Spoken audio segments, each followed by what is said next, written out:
맞아. 예.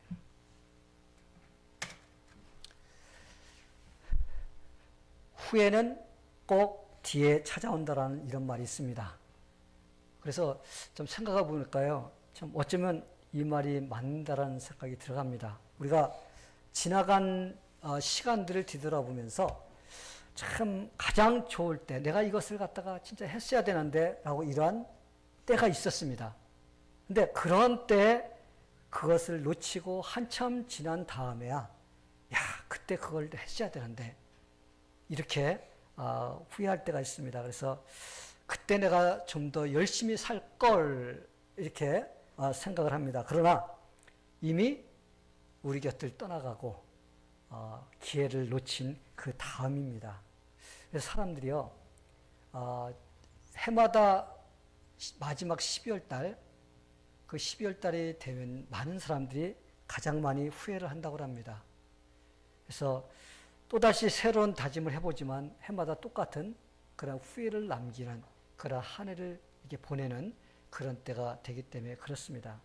그래도 뒤를 돌아보면서 내가 그랬으면 안 되는데 하고 후회하는 사람이 있습니다. 그런 사람은 그래도 다시 기회를 잡을 수 있는 그런 찬스가 주어집니다. 그런데 내가 어떻게 살았는지 잘 살았는지 못 살았는지 아무런 생각도 없이 그냥 한 해를 보내는 그런 사람은 앞으로도 기회가 주어져도 기회를 잡지 못합니다. 그리고 나중에 후회를 남기는 그런 삶이 되게 되어 있습니다. 오늘 우리가 읽은 본문을 보면요, 예수님의 사도였던 사도 바울이 기록한 그 말씀인데, 그의 인생을 이렇게 보면요, 참 어떻게 보면은 하나님을 잘 섬기던 사람인데 우리가 볼 때는 비참하게 끝나는 것 같이 이렇게 보일 수가 있습니다. 근데 사실은 사도 바울의 입장에서는 영광스럽게 죽었다고 볼 수가 있습니다.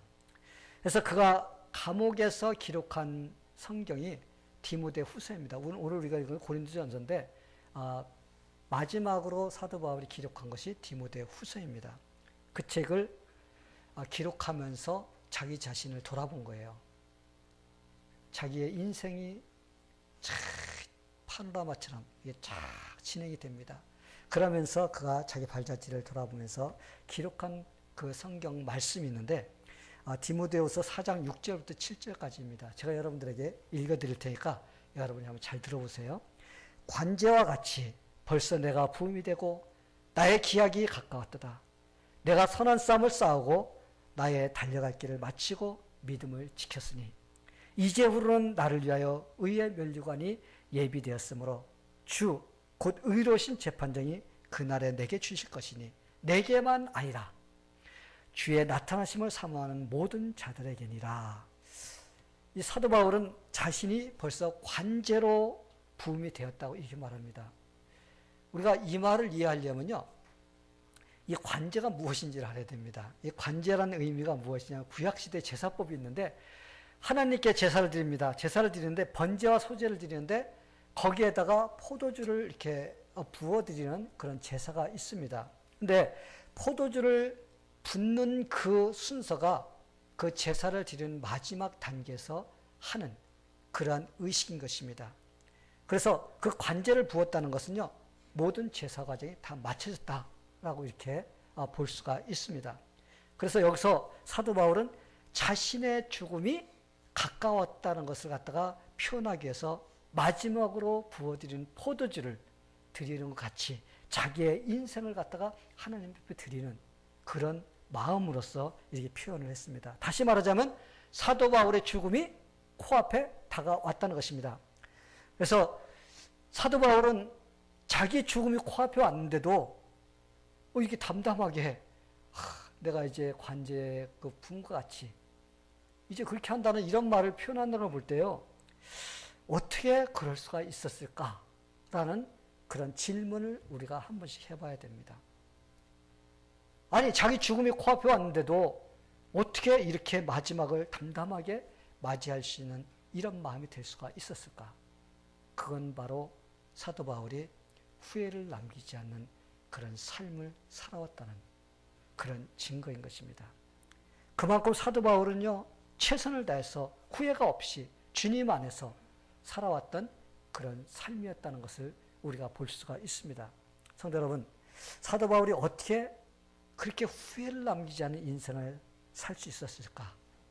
오늘 우리가 읽은 본문 말씀을 보면요, 사도 바울이 후회 없는 인생을 어떻게 살았는지 우리가 좀 이렇게 볼 수가 있습니다. 그래서 사도 바울이 살아온 그 인생을 우리도 보면서 우리도 그렇게 삶으로써 우리의 인생도 후회를 남기지 않은 인생이 되기를 예수님의 이름으로 축원합니다. 그렇다면 우리가 어떻게 살아야 후회를 남기지 않는 그런 인생을 살 수 있을까요? 먼저 내가 최선을 다해서 살았던 한 해인가를 돌아보는 시간을 가져야 됩니다. 내가 진짜 한 해를 살아오는데 내가 그렇게 살아왔는가 돌아보는 그런 시간을 가져야만이 우리가 후회를 남기지 않고 살 수가 있어요. 사도 바울을 보니까 자기 인생을 갖다가 운동장에서 달리기를 한 선수같이 비유를 한 거 볼 수가 있습니다. 운동장에서 달리는 선수는요, 그 임하는 자세를 어떻게 임합니까?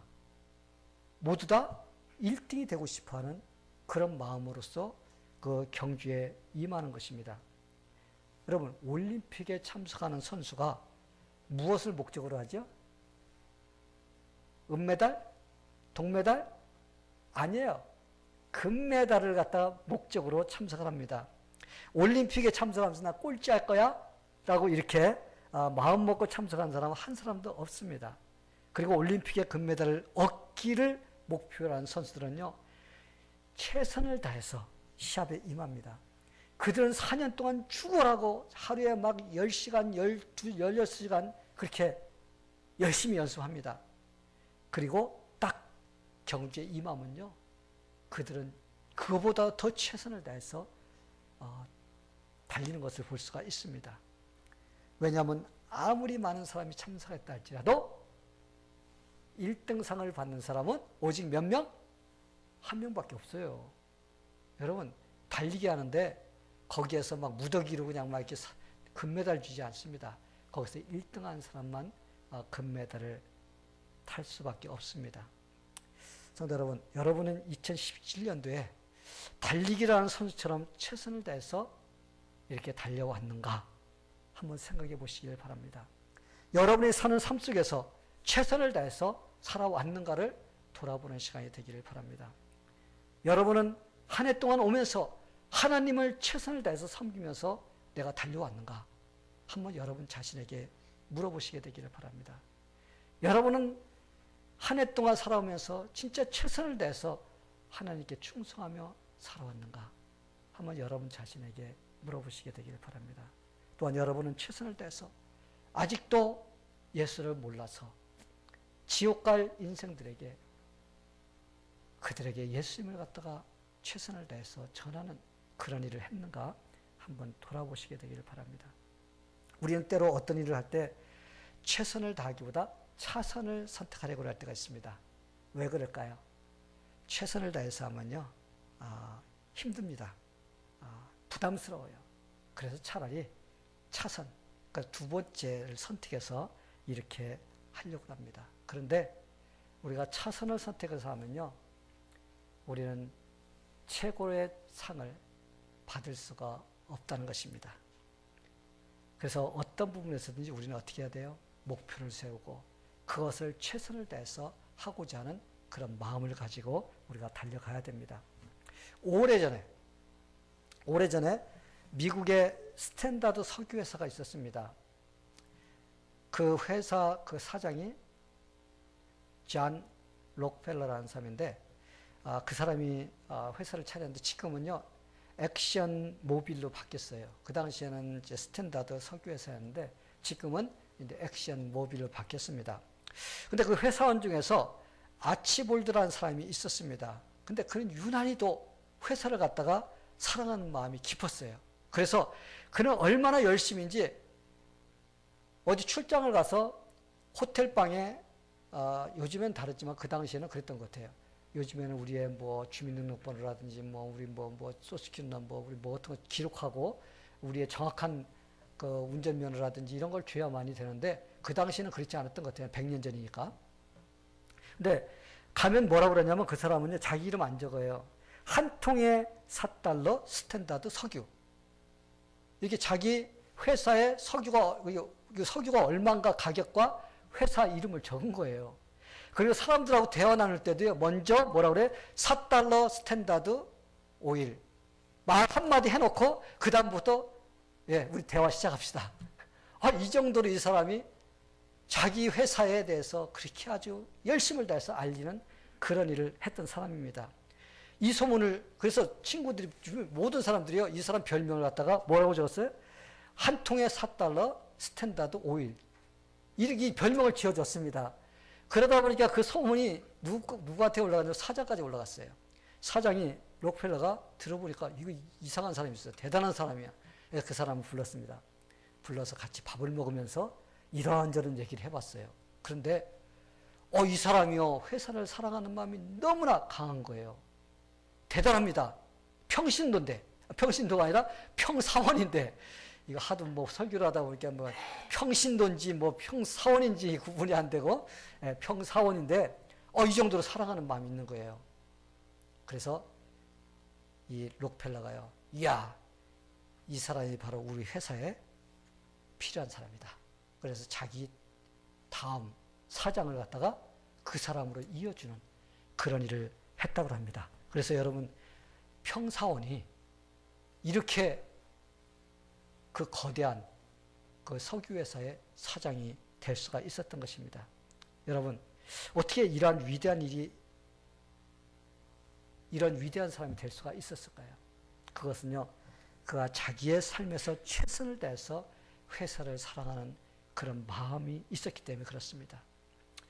저는 이걸 보면서 우리도 이 사람이 최선을 다해 살았던 삶의 그 모습을 배워야 된다는 그런 생각이 들어갑니다.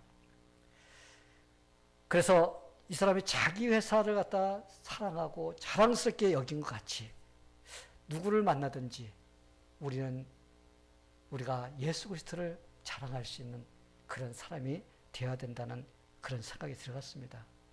여러분, 우리는요, 어떤 사람 만나든지 우리 교회 큽니다, 우리 교회 사람 많습니다, 뭐 이런 거 자랑하는 사람이 되어서는 안 돼요. 우리는요, 우리를 죄에서 구원해 주신, 그래서 내가 영원한 생명을 얻을 수 있는, 그래서 그 예수님, 그 소중한 그분을 내가 전할 수 있는, 자랑할 수 있는 그런 사람이 되어야 됩니다. 이런 삶이 하나님이 주시는 금메달을 받기 위한 그러한 인생이라고 우리가 봐야 됩니다. 그런데 여러분, 그렇다면 우리가 어떻게 사는 것이 최선을 다해서 살냐? 그렇죠? 우리가 최선을 다해 살아야 되는데 어떻게 살아야 될까?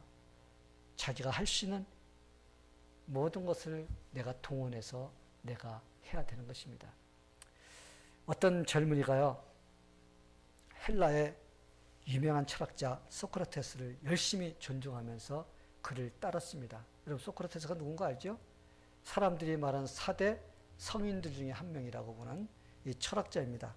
그래서 그 친구가, 젊은이가 어느 날 소크라테스를 찾아갔습니다. 선생님, 저는 선생님을 존경합니다. 어떻게 하지 스승과 같이 이렇게 진짜 지식을 많이 가질 수가 있습니까? 저도 그렇게 지식을 많이 갖고 싶습니다. 그랬습니다. 그래, 따라와. 강의를 갔습니다. 강의를 끌고 들어가는 거예요. 이 친구가 뭣도 모르고 끌려 들어갔습니다. 그래서 물이 이만큼 되는데 들어가니까 소크라테스가 그 사람 머리를 잡더니 물속에다 푹 집어넣는 겁니다. 여러분, 물속에 집어넣으면 숨을 못 쉬니까 어떻게 돼요? 막 허우적거리면서 나오려고 그러지요. 근데 나오려고 하면 또 집어넣어. 이 친구가 그냥 죽자 살자로 나중에는 어떻게 했어요? 물 밖으로 나왔습니다. 나와서 막 그냥 숨을 갖다가 하면서 헛헛거리면서 숨을 쉬는데 소크라테스가 그에게 물었어요. 당신이 물속에 빠져 있을 때 가장 원했던 것이 무엇입니까? 그거야, 숨 쉬는 거죠. 그래? 그렇다면 자네가 지식을 가지고 싶은 것, 그만큼 숨쉬기를 원했던 것만큼 자네가 추구하고 그것을 한다면 자네도 그러한 지식을 가질 수 있을 거야 라고 이렇게 대답을 해줬다고 합니다. 성도 여러분, 우리도 마찬가지입니다. 우리가 올바른 일을 하고자 마음의 목적을 정했다면 그 다음에 해야 될 것은 뭐예요? 우리가 우리의 모든 것을 동원해서 그걸 하는 것입니다. 그럴 때 그것을 얻을 수가 있게 됩니다. 하나님의 은혜를 받고 싶으면요, 앉아서 그냥 하나님의 은혜 주세요 이런 것이 아니에요. 내가 하나님의 말씀을 배우고자 열정을 다하고 주님께 충성하고자 하는 이런 마음이 있어야 됩니다. 여러분, 오늘도 성경 공부 시간에 성령을 받는데 그냥 가만히 있는 것이 아니라고 했어요. 하나님의 말씀을 들을 때 성령께서 역사해 주신다고 그랬어요.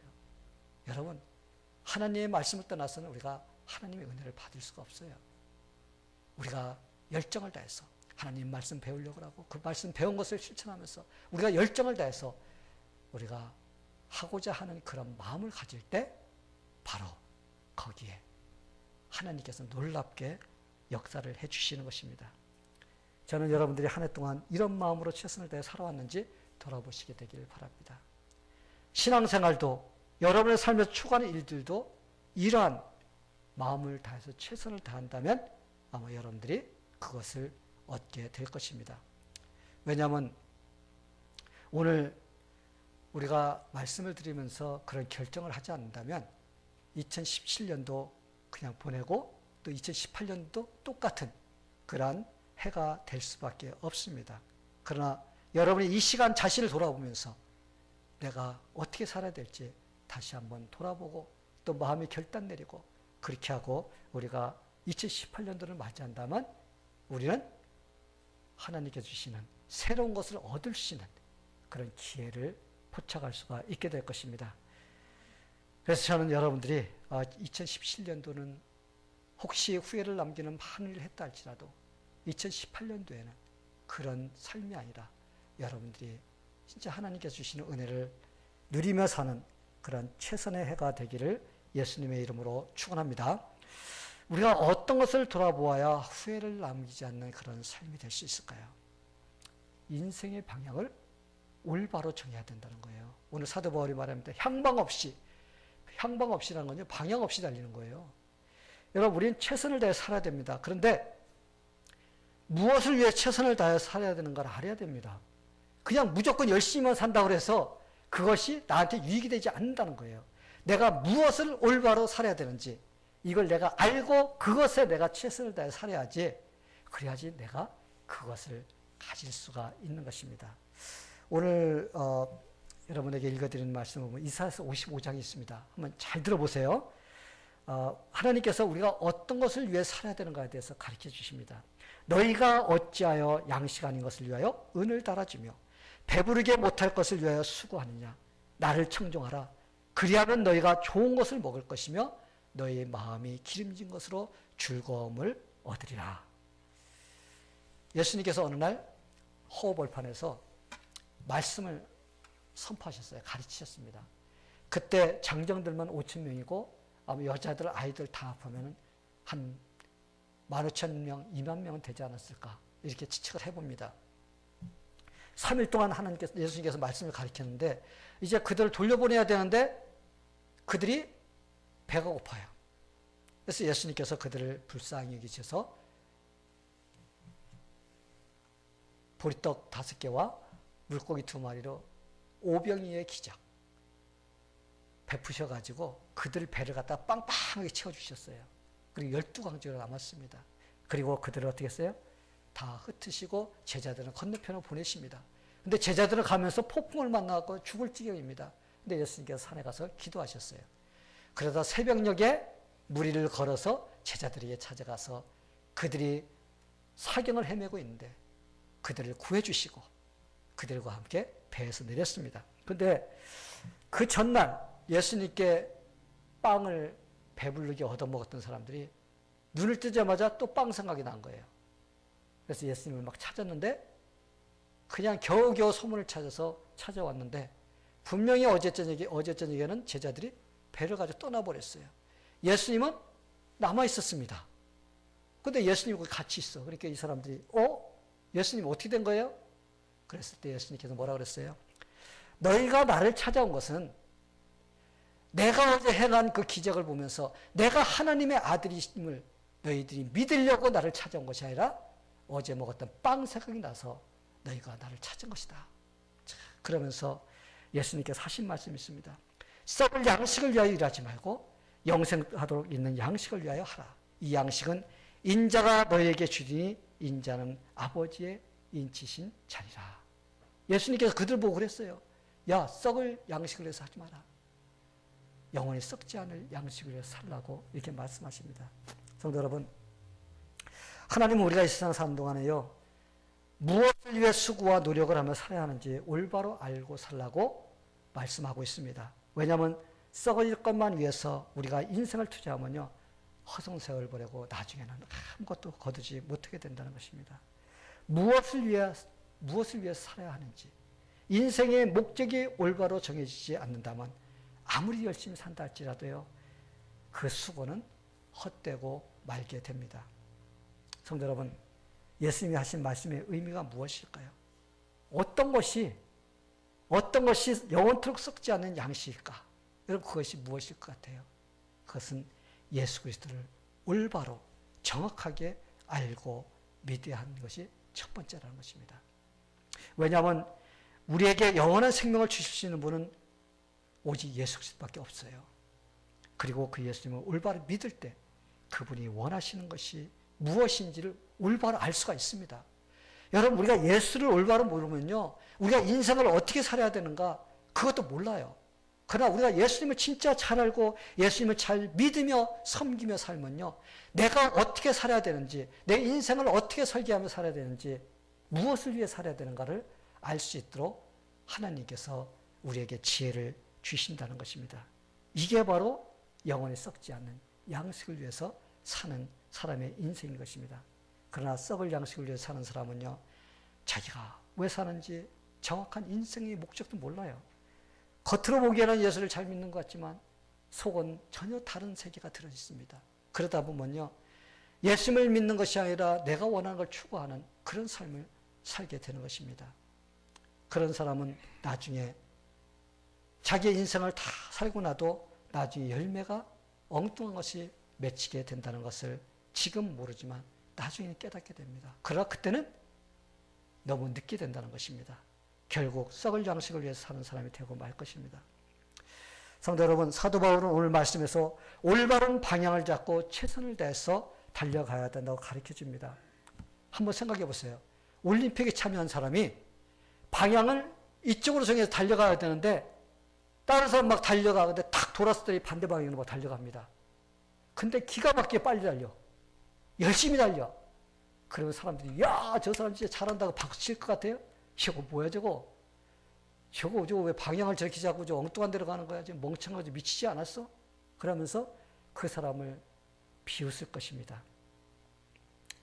손가락질을 당할 것입니다. 그러게 우리는요, 열심히 사는 것도 중요해요. 그죠? 열심히 사는 거 중요합니다. 그런데 올바로 살아야 돼요.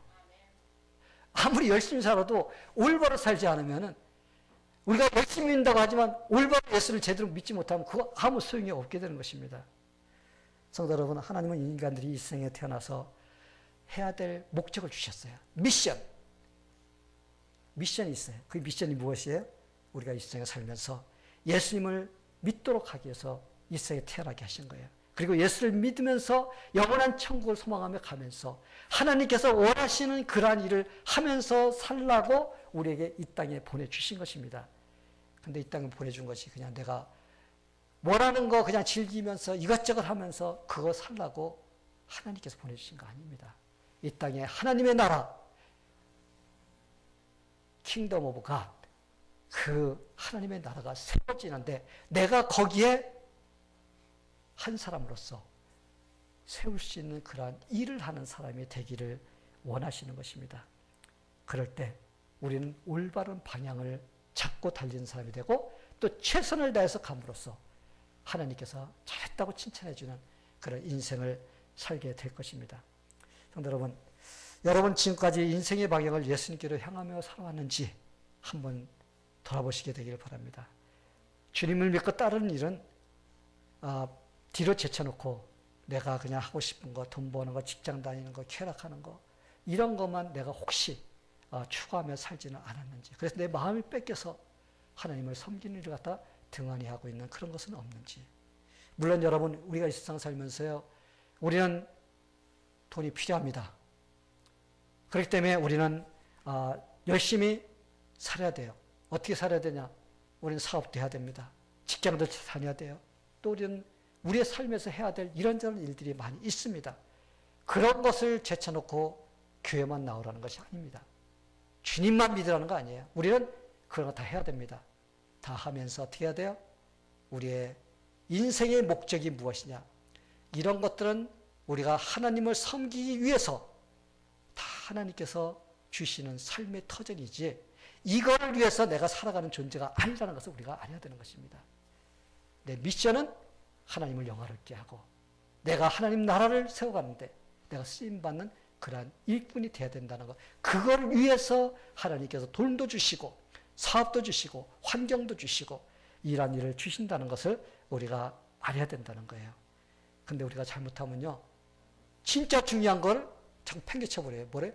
난 이래서 못합니다. 저래서 못해요. 시간이 없어요. 뭐가 없어요. 여러분, 아니에요. 그게 진짜 중요한 것부터 우리가 해야 돼요. 우리는 그걸 위해서 기도하면서 우리가 나갈 때, 지금은 내가 그 환경 때문에 벗어나지 못한다 할지라도 우리가 기도하다 보면요, 하나님은 우리가 그렇게 할 수 있는 환경으로 우리를 인도해 주십니다.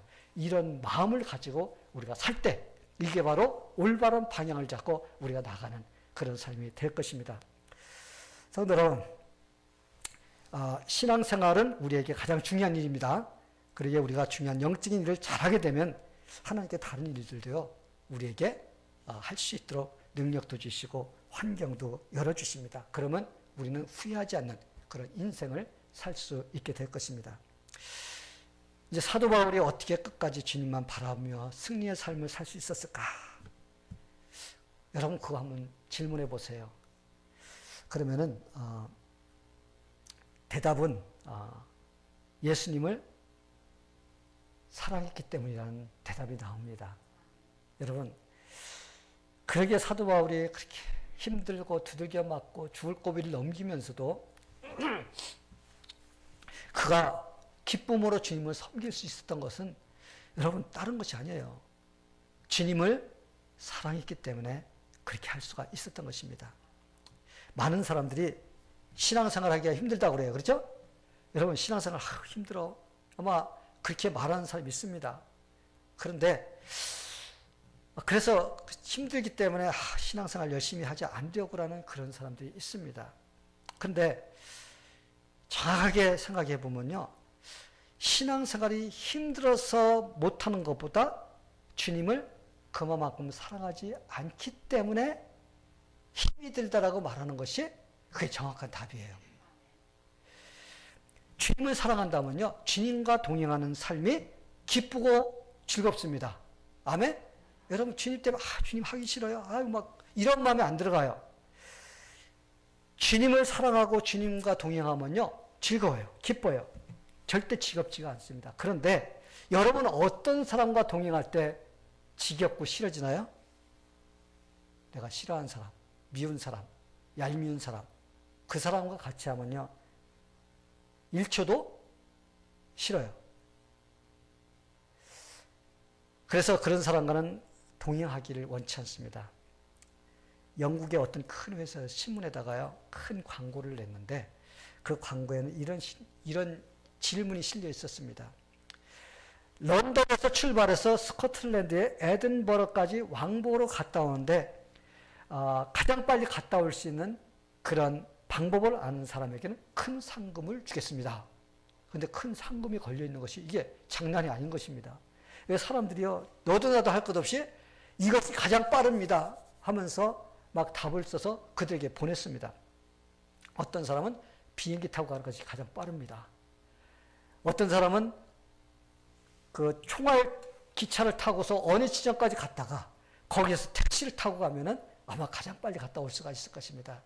어떤 사람은 뭐 새벽에 승용차를 출발해 가지고 가다가 지름길로서 이렇게 갔다 오면 아마 가장 빠를 겁니다 하면서요, 각자가 자기가 내세우는 주장이 가장 빠르다고 그러면서 막 답을 써서 보냈습니다. 그런데 아무튼 나름대로 다 답을 써서 보냈는데 거기에서 1등으로 가장 좋은 답을 얻은 사람이 한 사람이 있었는데 그 대답이 특이했어요. 만약 여러분들에게 묻는다면 여러분 뭐라고 대답할 것 같아요? 예? 아마 여러분들 똑같을 것 같아요. 그죠? 비행기 타고 간다, 뭐 기차 타고 간다. 그런데 그 대답은요, 사랑하는 사람과 함께 갔다 오면 된다. 참 그걸 보면서요, 참 진짜 말이 되네? 이런 생각이 들더라고요. 여러분 왜 그럴 것 같아요? 사랑하는 사람과 함께라면요, 아무리 먼 길이라도요, 언제나 가깝게 느껴집니다.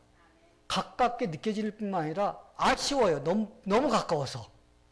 좀 더 멀었으면 더 시간을 같이 보낼 수가 있을 텐데라는 이런 마음이 들을 텐데, 모자라서 안타까운 마음이 들어가는 것이 사랑하는 사람과 함께 가는 그 길입니다. 여러분들이 혹시 데이트 해봤다면 알 거예요. 그죠? 집까지 발해준다고 걸어가는데, 집이 오늘따라 왜 이렇게 가까워? 좀 더 시간을 같이 보내고 싶은데, 이런 마음, 바로 이것입니다. 영적인 차원도요, 마찬가지입니다. 아무리 우리가 살아가는 인생이 멀고 힘들어 할지라도 예수님과 함께라면 우리는 기쁘고 즐거운 마음으로 그 길을 걸어갈 수가 있습니다. 아멘. 예. 우리나라의 유명한 피아니스트 한 사람인데 서혜경 교수라는 분이 있습니다. 이 사람은 미국의 카네기 홀이라는 곳인데 거기 아주 유명한 사람만 거기서 어떤 그 행사를 할 수 있는데 참여할 수 있는 그 자격을 얻게 됩니다. 근데 이 사람이 그 카네기 홀에서 선정한 세계 3대 피아니스트 가운데 한 사람으로 뽑힌 사람이에요. 그만큼 그녀는요, 세계적으로 인정받는 훌륭한 피아니스트입니다. 근데 그분은 어린 나이에 미국으로 유학을 왔습니다. 근데 한번 생각해 보세요. 어린 나이에 혼자서 그 낯설고 물서른 이곳에 와서 참 공부를 한다는 것이 얼마나 힘들었을까요? 그 마음에 밀려 들어온 외로움, 그래서 울기도 많이 울었다고 합니다. 그러한 그녀가 모든 역경을 이기고 극복하고 유학생활을 성공적으로 마칠 수 있었던 원동력이 있었다고 합니다. 그 원동력이 무엇이냐면요, 매주 주일마다 한 번씩 걸려오는 그녀의 어머니의 전화였어요. 그의 어머니는요, 늘 똑같은 질문을 했다고 합니다. 아마 여러분들 어떤 질문을 했을까 아마 궁금할 거예요. 보통 여러분 생각할 때는요, 얘야, 너 공부 잘하고 있지? 그러면서 너는 밥을 제때 잘 챙겨 먹고 있니? 또 이런저런 막 그런 얘기를 막 할 것입니다. 그런데 그 어머니는요, 그런 질문을 하나도 하지 않았다고 그래요. 하나도 하지 않고 그는 대신 매주일 오후가 되면 어김없이 자기 딸한테 전화를 합니다. 그래서 사랑하는 딸에게, 딸아, 너 오늘 교회 가서 하나님께 예배를 잘 드렸느냐? 그 엄마가 물어본 것이 그거라는 거예요. 그녀의 어머니는 자기의 사랑하는 딸이 믿음으로 살아가기를 바랬던 거예요. 사랑하는 주님과 함께하는 그 인생이라면, 그 어려운 일이라면 그 딸이 충분히 모든 것을 이기고도 승리할 수 있을 것이라는 그런 믿음을 갖고 있었던 것입니다. 사랑하는 주님과 함께 가는 길이라면 유학생활을 승리를 이끌 수 있을 것이라는 그런 마음을 가지고 있었던 것입니다. 그러기에 하나님께 예배 잘 드렸지? 하는 그런 질문을 했다는 것입니다. 그것 때문에 서혜경 씨는 유학생활 동안요, 한 번도 예배를 빠지지 않고 하나님께 나와서 예배를 잘 드리면서 자기 믿음을 지킬 수가 있었다고 합니다. 그리고 그녀는 힘들고 어려울 때마다 예수님이 언제나 자기와 함께 하신다는 그런 믿음을 갖고 있어서 모든 어렵고 힘든 역경, 그것을 다 극복하고 유학생활을 성공적으로 마칠 수가 있었다고 합니다. 성도 여러분, 우리도 마찬가지입니다. 우리도 예수님과 함께라면, 그죠?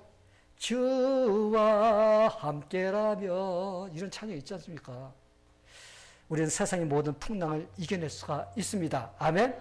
예수님과 함께라면 우리는 언제 어디서나 날마다 승리의 삶을 살 수가 있습니다. 오늘은 우리가 2017년의 마지막 주일입니다. 한 해를 어떻게 마무리를 하느냐에 따라서 새로운 해를 우리가 잘 맞이할 수도 있고 또다시 2017년도를 반복할 수가 있게 됩니다. 한 해를 보내고 한 해를 맞이하면서 아무런 생각 없이 그냥 사는 그런 사람은 좋은 열매를 거두지 못해요. 그러나 돌아보면서 그래, 내 잘못했어. 이제는 돌이키고 내가 열심히 해야지. 이런 마음을 가진다면 우리는 좋은 열매를 거두게 될 것입니다.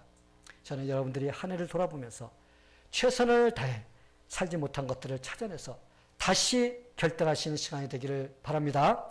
그리고 진짜 올바른 방향을 향해서 내가 살아왔는지 돌아보면서 올바른 방향을 정해서 내 열심을 다해서 올바른 목표를 향해서 내가 살아야 되겠다는 그런 마음을 갖게 되기를 바랍니다. 그래서 주님과 관계가 더 나아지고 삶에서 더 나은 열매를 거두는 그런 여러분의 삶이 되기를 바랍니다.